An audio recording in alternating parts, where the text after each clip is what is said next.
સંસ્કૃતમાં નથી. સંસ્કૃતમાં અને માટે છે ને એક ચ શબ્દ વપરાય. ચ શબ્દ આ આખા વાક્યમાં છે જ નહીં.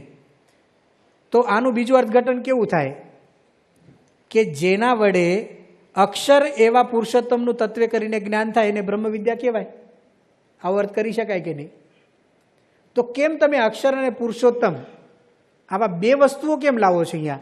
અને જેવો શબ્દ આ પંક્તિમાં છે જ નહીં. વાત સાચી છે, અને જેવો શબ્દ આ મંત્રમાં છે જ નહીં.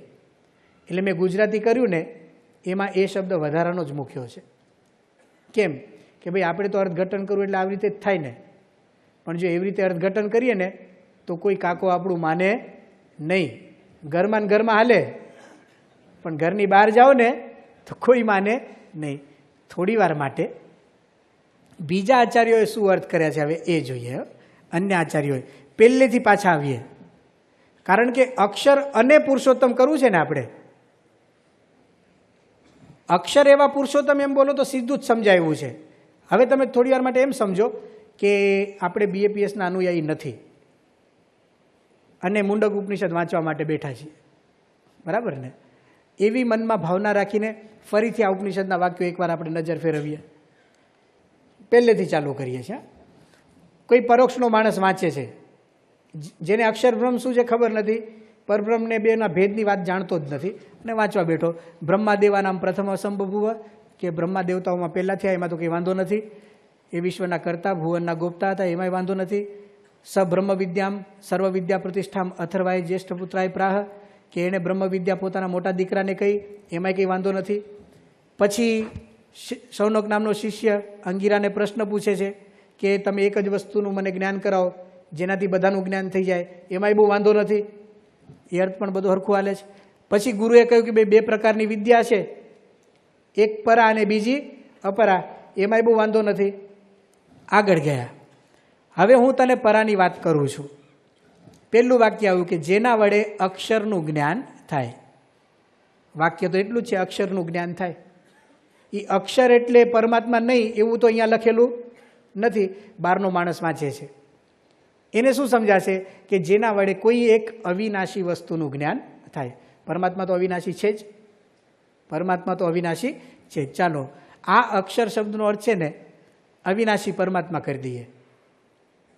અવિનાશી પરમાત્મા એનું જ્ઞાન થાય એને પરાવિદ્યા કહેવાય. તો નીચેનો મંત્ર કોનું વર્ણન કરશે? એ પરમાત્મા કેવા છે. એ અક્ષર કેવું છે એટલે એ પરમાત્મા કેવા છે? તો કે એ નિત્ય છે, દરેકમાં રહેલા છે, સૂક્ષ્મ કરતાં પણ સૂક્ષ્મ છે, એનો ક્યારેય નાશ થતો નથી, એ ભૂત પ્રાણી માત્રના કારણ છે અને જે મુક્ત થાય ને એ એને જુએ છે. પરમાત્મામાં લાગી ગયું, બરાબર છે. એ અક્ષરમાંથી સમગ્ર વિશ્વની ઉત્પત્તિ થાય છે. એટલે સમજો અક્ષર એટલે કોણ? અવિનાશી પરમાત્મા. પરમાત્મામાંથી બધાની ઉત્પત્તિ થાય એ તો બધા જાણે જ છે. આખો મંત્ર એમાં લાગી ગયો. આ અક્ષર શબ્દ છે ને એટલે પરમાત્મા. બહારનો માણસ વાંચે છે. એ અક્ષરને બ્રહ્મ શબ્દથી પણ કહેવાયું છે. એટલે પરમાત્મા માટે બ્રહ્મ શબ્દ પણ વપરાય છે. એના બે દાખલા: તપસોચીએ તે બ્રહ્મ, તસ્માદ એ તદ બ્રહ્મ. બરાબર છે, એમાંય બહુ વાંધો નથી. આગળ ગયા આપણે. હવે એ જ જે અક્ષર શબ્દથી જેની વાત થઈ, બ્રહ્મ શબ્દથી જેની વાત થઈ, એ જ પરમાત્માની હવે કયા શબ્દથી વાત થાય છે? પુરુષ શબ્દથી વાત થાય છે. એને જ પુરુષ કહેવામાં આવે છે. કે જે માણસ તપ અને શ્રદ્ધાપૂર્વક અરણ્યમાં વાસ કરે, શાંત થાય, બ્રહ્મ વિદ્યાને પ્રાપ્ત કરે અને પછી એ લોકો બ્રહ્મ ભગવાનના ધામમાં જાય અને એ ધામની અંદર છે ને એ બ્રહ્મ અક્ષર જે કહેવાય છે એ પુરુષોત્તમ ત્યાં બિરાજમાન છે. એ પણ ભગવાનની જ વાત છે. ત્યાર પછી આ મંત્ર આવ્યો તો બ્રહ્મ વિદ્યાની વ્યાખ્યા શું થઈ? પરાવિદ્યા એટલે શું? તો અહીંયા સુધી આવી ગયા. યેન અક્ષરમ પુરુષમ વેદ સત્યમ પ્રોવાચતામ તત્વ તો બ્રહ્મ વિદ્યા. હા, થોડું ધ્યાનથી સાંભળજો. એટલે બહારનો માણસ કોઈ પણ આચાર્ય છે શું અર્થ કરશે કે જેના વડે અક્ષર એટલે અવિનાશી, જેનો ક્યારેય ક્ષર એટલે નાશ ન થાય, જેના વડે અવિનાશી એવા પુરુષ એટલે પરમાત્માનું તત્વે કરીને જ્ઞાન થાય એને શું કહેવામાં આવે? બ્રહ્મ વિદ્યા. અહીંયા સુધી આપણે ના ન પાડી શકાય, ના પાડી શકાય નહીં. છતાંય આપણે લખ્યું છે શું અહીંયા? અને. આ બહુ મોટો એક પ્રશ્ન છે કે અને આવ્યો ક્યાંથી? વાક્યમાં તો છે જ નહીં. 100%ની વાત છે, વાક્યમાં નથી. થોડીક ધીરજ રાખીએ આપણે અહીંયા. એટલે જે બીજા કોઈ આચાર્યો છે ને, શંકરાચાર્ય, રામાનુજ, મધ્વ, નિમ્બાર્ક, વલ્લભ બધા જ આનું નિરૂપણ ભાષ્ય લખે છે. એ લોકોએ આ પંક્તિઓના અર્થ લખ્યા. એટલે આ ઉપનિષદના આરંભમાં અક્ષર એટલે પરમાત્મા, પછી જે બ્રહ્મ શબ્દ આવ્યો એટલે પરમાત્મા, પુરુષ એટલે પરમાત્મા. પંક્તિનો અર્થ જેના વડે અક્ષર અર્થાત અવિનાશી એવા પરમાત્માનું જ્ઞાન થાય તે બ્રહ્મ વિદ્યા. એટલે આ લીટીનો અર્થ આવો ગુજરાતી એ લોકોએ કર્યો. એટલે એ લોકોના મતે શું થયું કે અહીં અક્ષર અને પુરુષ એટલે કે પુરુષોત્તમ એમ બે તત્વોની વાત નથી, પરંતુ પરમાત્માની જ વાત છે. અને આપણે પહેલેથી જોતા આવ્યા, અર્થની દ્રષ્ટિએ સંગતિ બરાબર લાગે છે. અને અક્ષર એ પુરુષનું વિશેષણ છે. એટલે પુરુષ કેવા છે એનું નિરૂપણ કરવા અક્ષર શબ્દ છે. અવિનાશી એવા પુરુષોત્તમ છે. એટલે બે વસ્તુ જુદી નથી. તો મોટો પ્રશ્ન એ થયો, તો અહીં અક્ષર પુરુષોત્તમ સિદ્ધાંત કઈ રીતે કહી શકાય? અને શબ્દ આપણે નાખ્યો છે. તો જોઈએ હવે વાસ્તવિકતા શું છે. મારી સાથે ચાલજો. વાસ્તવિકતા શું છે? અહીંયા સુધી આપણે આવી ગયા છીએ. યેન અક્ષરમ પુરુષમ વેદ સત્યમ પ્રુવાચતામ તત્વ તો બ્રહ્મ વિદ્યામ. આગળ વાંચવા નહીં મળતા, બરાબર? અહીંયા સુધી આપણે આવ્યા છીએ. ત્યાં ખંડ પૂરો થઈ ગયો, એક અધ્યાય પૂરો થઈ ગયો. જેનાથી અક્ષર પુરુષનું જ્ઞાન થાય એને બ્રહ્મ વિદ્યા કહેવાય. આપણે કહીએ છીએ અક્ષર અને પુરુષનું એટલે કે પુરુષોત્તમનું જ્ઞાન થાય. કોક કહે છે કે ના, અક્ષર એવા પુરુષોત્તમનું જ્ઞાન થાય. આ બેમાં સાચું શું? વાસ્તવિકતા શું છે? પછી બીજો ખંડ શરૂ થઈ જાય છે. એટલે બીજું મુંડક, આખું નવો અધ્યાય. પહેલું જ વાક્ય એવું છે ત્યાં, તદેતત સત્યમ યથા સુદીપ્તાત પાવકાત વિસ્ફુલિંગાહ સહસ્રશઃ પ્રભવંતે સ્વરૂપાહ. એક વસ્તુ એવી છે કે જેમ અગ્નિમાંથી બધા તણખા ઝરે ને, એવી રીતે અક્ષર બ્રહ્મની અંદરથી તણખા ઝરે છે. તથા અક્ષરાદ વિવિધા સૌમ્ય ભાવાહ પ્રજાયંતે તત્ર ચૈવ અપિયંતી. એમ અક્ષરમાંથી આ બધું ઉત્પન્ન થાય છે. તો હજી આપણે અર્થ શું કરીશું? અક્ષર એટલે અક્ષર બ્રહ્મ. પણ બારવાડા શું અર્થ કરશે? અક્ષર એટલે અને પરમાત્માથી બધું થાય છે. વાત તો સાચી જ છે. હજી નિર્ણય થતો નથી. અહીંયા તમે અને ક્યાંથી ઘુસાડ્યો? આ બે એક એક. ત્યાર પછી પુરુષનું વર્ણન આવે છે. અહીંયા અક્ષરનું આવ્યું ને. આ ઉપનિષદની વિશેષતા જે છે એ શરૂ કરે ત્યારે અક્ષરથી કરે, અને બીજા નંબર ઉપર કોણ આવે? પુરુષ. એટલે અક્ષર પછી જ પુરુષ આવે છે. આ બે એક એક. હવેનો મંત્ર છે ને 2 1 2. એ નિરૂપણ કોણ કરે છે? પુરુષનું વર્ણન. કેવું પુરુષનું વર્ણન છે? એક પુરુષ છે. પુરુષ એવ ઇદમ વિશ્વમ. આખી દુનિયામાં છે ને એ પુરુષ વ્યાપીને રહેલો છે. પરમાત્મા એ દિવ્ય છે. દિવ્યો યમૂર્ત, માઇક આકાર નથી, એનો દિવ્ય આકાર છે. પુરુષ કેમ કે છે? એ પુરુષાકાર સાકાર છે ને, એટલે એને પુરુષ શબ્દથી કહેવામાં આવ્યા. એ પુરુષ એટલે પુરુષોત્તમ છે. સબાહ્યાભ્યંતર, એ બધાની બહાર પણ છે અને બધાની અંદર પણ છે. અજહ, એનો ક્યારેય જન્મ થતો નથી. અપ્રાણો હ્યમનાહ, એને લૌકિક પ્રાણ નથી, એમના પ્રાણ દિવ્ય છે, એમનું મન પણ દિવ્ય છે. શુભ્ર છે. અને પછી જે વાક્ય લખ્યું છે ને, મોટા અક્ષરે છે, આપણને બધાને વંચાય ને એટલે મોટા અક્ષરે લખ્યું. વાંચો તો, અક્ષરાત પરતઃ મરી ગયા. આ પુરુષ છે ને એ અક્ષર કરતા પર છે. અક્ષરાત પરહ, અક્ષર કરતા પર. હવે એક લીટી પાછા ઉપર જતા રહીએ. અહીંયા એમ કહ્યું કે અક્ષરમાંથી જ બધા ભાવોની ઉત્પત્તિ. આટલો અસાધારણ મહિમા કયો. અને બીજા વાક્ય ઉપર તરત આવી ગયા, એ અક્ષર કરતા આ પુરુષ તો પાછો પર છે. હવે મૂંઝાણા કોણ ખબર છે? એટલે અક્ષર એટલે પરમાત્મા કહેતા કહેતા આવ્યા ને છે. અહીંયા સુધી જાણે ગાડું હરખું હાલ્યું, અને જેવી આ લીટી આવીને તો કે કરવું શું? આમાં શું કરાય? બોલો, ચાલો શું કરાય? એક કામ થાય, કાં તો પેલા અક્ષર છે ને ત્યાં અર્થ બદલાય, પણ એ બદલાય એવું નથી. કારણ કે મહિમા એટલો બધો લખ્યો છે કે એમાંથી વિશ્વની ઉત્પત્તિ થાય, જગતનું કારણ છે, જીવ પ્રાણી માત્ર એના આધારે રહેલા છે. હવે કોઈ બીજાને તો કહેવાય નહીં ભગવાન વગર. હવે જો અન્ય સંપ્રદાયોમાં ક્યાંય અક્ષર બ્રહ્મ નામનું તત્વ જ નથી. એ વ્યવસ્થા ક્યાં કરશે આ બધા વાક્યોની? એ લોકોએ કર્યું એક રસ્તો છે. શું? આ અક્ષર શબ્દ છે ને 2 1 2 વાળો, અર્થ બદલી નાખીએ. અર્થ બદલી નાખીએ એટલે શું? પેલા અક્ષર શબ્દનો અર્થ પરમાત્મા. અક્ષરાત સંભવતી હે વિશ્વમ, અક્ષરમાંથી વિશ્વની ઉત્પત્તિ. અક્ષર શબ્દનો અર્થ શું? પરમાત્મા. તપસા ચીયતે બ્રહ્મ, બ્રહ્મ શબ્દનો અર્થ શું? પરમાત્મા. પુરુષ શબ્દનો અર્થ પરમાત્મા. અહીંયા અક્ષરાત વિવિધા સૌમ્ય ભાવા પ્રજાયંતે, અક્ષર શબ્દનો અર્થ શું? પરમાત્મા. તો અક્ષરાત પરત પરમાં અક્ષર શબ્દનો અર્થ શું? પરમાત્મા નહીં. ખરેખર નહીં. આવી સાચી ના પાડી. બધાને છે ને અર્થ બદલવો પડ્યો. આ જગ્યા ઉપર આવ્યા અને અર્થ બદલવો પડ્યો, કારણ કે આ લીટીનું બીજું કંઈ અર્થઘટન જ શક્ય નથી. આનો અર્થ જ એવો થાય, અક્ષર કરતાં એ પુરુષ પર છે. બસ આટલું બોલીને ઉપનિષદ શાંત થઈ જાય એટલે કોલાહલ આખી દુનિયામાં થઈ જાય. નહીં, ઘણા લોકો એવું બોલે ને કે બધા અકરાઈ જાય એની ઉપર, એ શાંત બેઠો હોય. કે દુનિયામાં માણસો હોય છે એવા, તે એનો વાંક નથી, એવી શ્રુતિઓ હોય છે. આ શ્રુતિ એવી છે, એવા મંત્રો હોય છે. અક્ષરાત પરત પર એમ કહીને મંત્ર તો પૂરો થઈ ગયો ત્યાં. એ પુરુષ તો અક્ષરથી પર છે. બીજા આચાર્યોએ અક્ષર શબ્દનો અર્થ બદલ્યો. બદલ્યો અને શું શું કર્યો અહીંયા લખીએ છીએ આપણે. અન્ય આચાર્યોને અક્ષર શબ્દના બદલવા પડેલા અર્થો. કઈ જગ્યા ઉપર? ઓલી છેલ્લી લીટી જોઈને આપણે એ જગ્યા ઉપર. શંકરાચાર્ય મહારાજ શું કહે છે? આ બીજા નંબરનો જે અક્ષર શબ્દ છે ને, એટલે નામરૂપ બીજ શક્તિ. હવે આ અર્થે સમજાય એવા નથી. છે એના અર્થો છે, જેમાંથી જગતની ઉત્પત્તિ થાય ને. બીજ એટલે શું? બીજમાંથી જ વટવૃક્ષ થાય. આખી જગતનું કારણ માયા, અવિદ્યા, જે કંઈ ગણો હોય એમાંથી આ બધું થાય છે. એટલા પૂરતું જ. પાછું નવાઈની વાત શું છે? આ વચ્ચેની જે એક લીટી વિચિત્ર છે, એના પછીના અક્ષર શબ્દ છે ને, એ પાછા ભગવાન માટે હાલે એવા છે. એટલે એક લીટી પૂરતી આ વ્યવસ્થા છે બધી, કે આ વચ્ચેની લીટી છે ને ત્યાં અક્ષર શબ્દનો અર્થ શંકરાચાર્ય કે નામરૂપ બીજ શક્તિ. રામાનુજાચાર્ય કે શું કરશું આપણે? તો કે ભૂત સૂક્ષ્મ, એટલે પૃથ્વી જળ તેજ વાયુ આકાશ આપણે કહીએ ને, એ સ્થૂળ છે.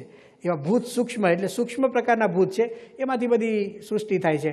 એટલે પરમાત્મા અર્થ જવા દો, ભૂત સૂક્ષ્મ અર્થ કરીએ.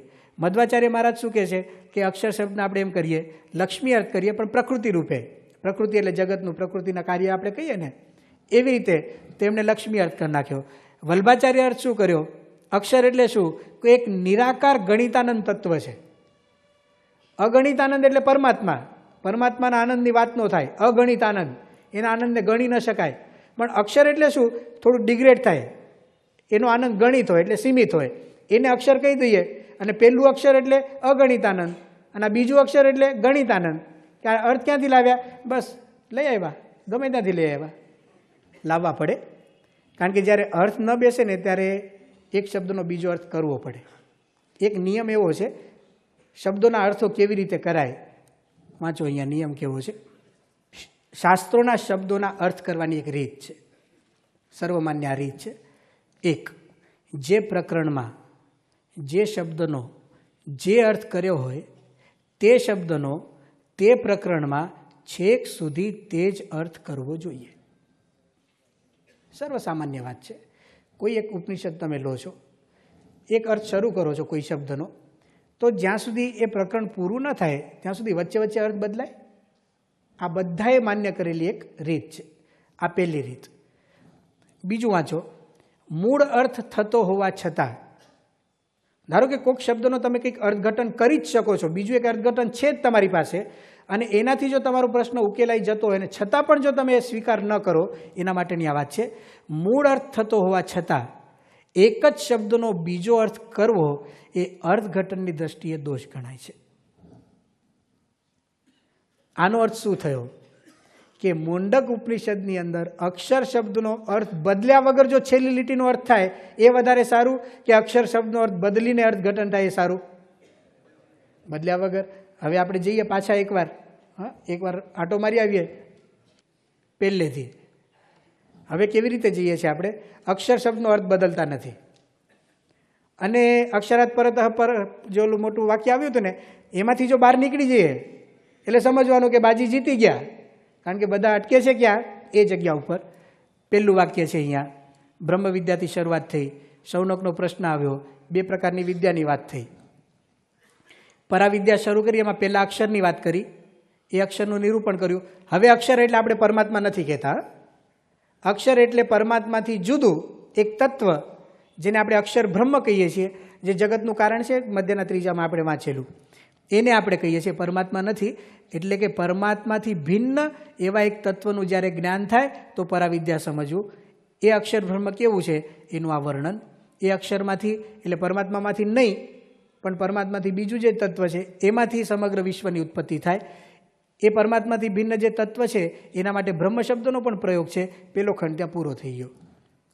હવે પુરુષની વાત છે, એને આપણે અક્ષર બ્રહ્મ કહેતા જ નથી, એ વસ્તુ જ બીજી છે. એટલે પુરુષ એટલે આપણે પરમાત્મા કહીએ છીએ. તો પેલો અક્ષર અને બીજા પુરુષોત્તમ એ બેના સ્વરૂપ જુદા જ છે. બેને કંઈ લેવા દેવા જ નથી. નક્કી કોણ કરશે? આગળનું વાક્ય નક્કી કરશે.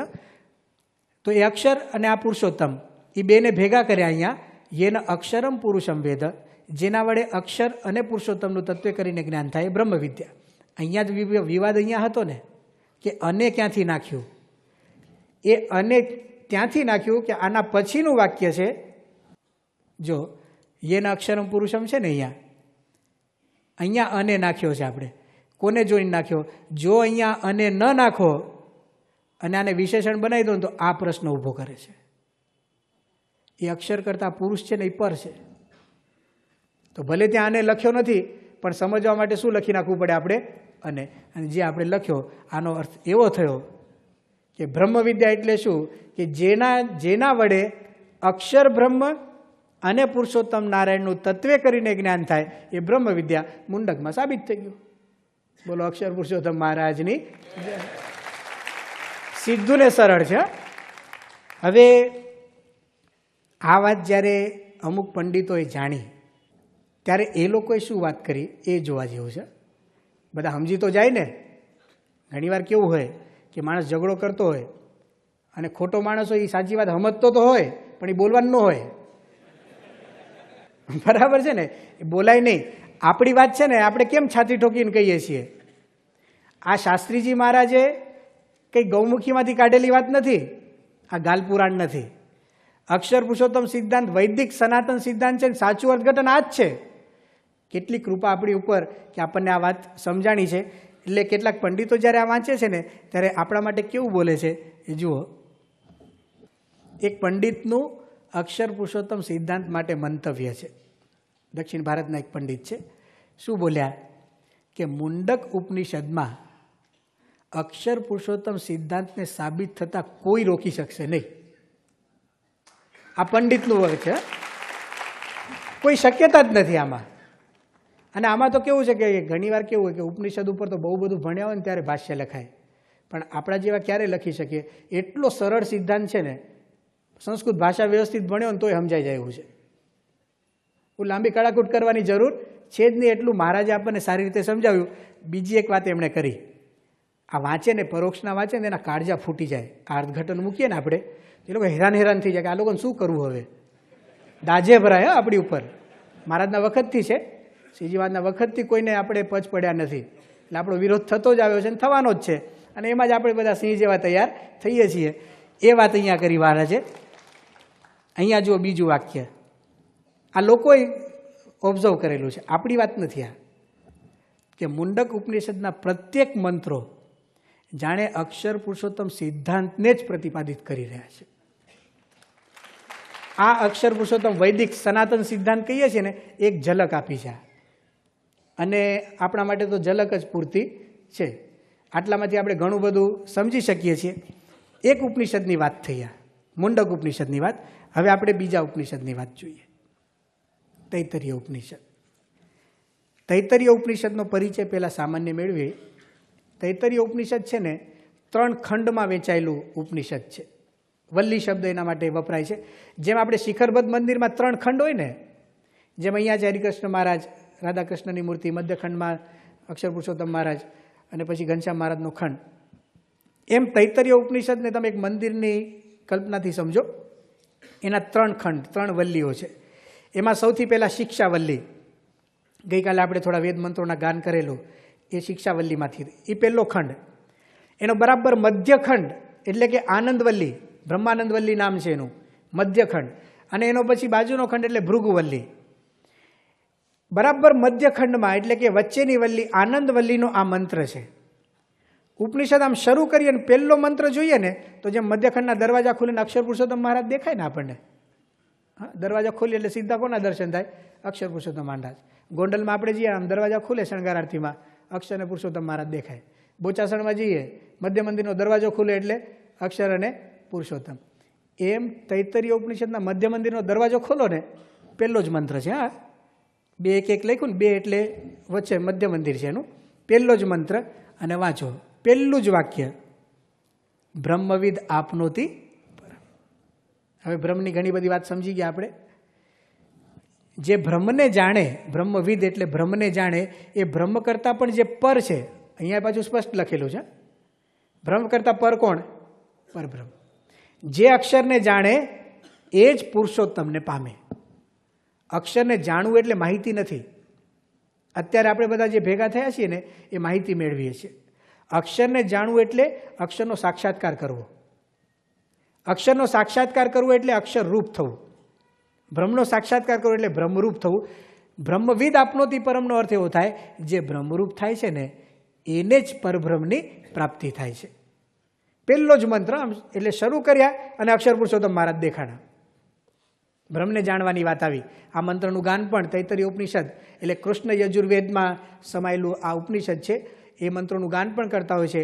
એ મંત્રોનું ગાન આવી રીતે થાય છે: ઓમ બ્રહ્મવિદાપ્નોતિ પરમ તદેશાભ્યુક્તા સત્યમ જ્ઞાનમનંતમ બ્રહ્મ યો વેદ નિહિતમ ગુહાયામ પરમે વ્યોમન સોષ્ણુતે સર્વાન કામાન સહ બ્રહ્મણા વિપશ્ચિતેતિ તસ્માદ્વા એતસ્માદાત્મન આકાશ સંભૂત. આ વાક્ય આપણે એટલે કહીએ છીએ કે દિલ્હી અક્ષરધામ છે ને, એમાં આપણે જે ફુવારો હતો ને, એની અંદર જે ફાઉન્ટેન હતો, એની અંદર જે મંત્રો છે ને, એ આ મંત્રો હતા.